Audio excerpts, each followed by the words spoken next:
హైదరాబాద్ విస్తీర్ణంలో ముంబై హైవే ఎందుకంత కీలకంగా మారింది? సో ముంబై హైవే అనేది చాలా చాలా కీలకం. మీకు మన దేశ రాజధాని ఢిల్లీ అయినప్పటికీ ఆర్థిక రాజధాని మన దేశానికి ముంబై.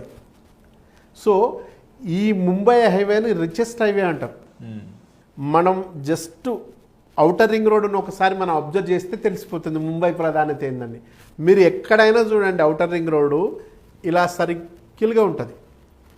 కానీ మీకు సంగారెడ్డి రాగానే అంటే సుల్తాన్పూర్ దగ్గర ఈ సర్కిల్ నుంచే ఒక్కసారిగా రింగు ఇలా రావాల్సింది బదులు ఇలా మారుతూ పోతుంది.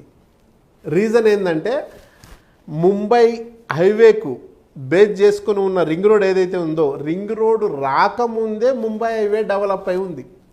ఒకప్పుడు బిహెచ్ఎల్ ఏడుందనుకొని చెప్పేది, సంగారెడ్డి దగ్గర బిహెచ్ఎల్ ఉంటుంది, అది మెదక్ డిస్టిక్ అని చెప్పేది, అవునా కదా?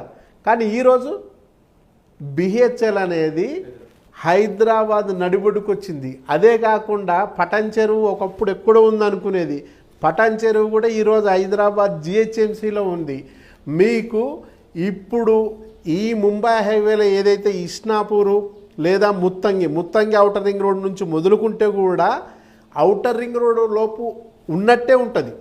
అంటే కంది వరకు కూడా ఈరోజు హైదరాబాద్కి సంబంధించిన సిటీ బస్సులే రన్ అవుతున్నాయి. సంగారెడ్డి మొదలుకొని మీకు ఏ ఏరియా డెవలప్ కావాలన్నా ప్రధానంగా మీరు గుర్తుపెట్టుకోవాల్సింది, ఒక ఇన్వెస్టర్గా లేదా చిన్న పెట్టుబడిదారుగా మీరు గుర్తించాల్సింది ఏంటంటే, ఏ ఏరియాలో మనం ఇన్వెస్ట్మెంట్ చేస్తే తక్కువ పెట్టుబడి పెట్టి ఎక్కువ రాబడి తక్కువ టైంలో తీసుకోగల అనుకుంటే 3 దశలు ఉంటాయి.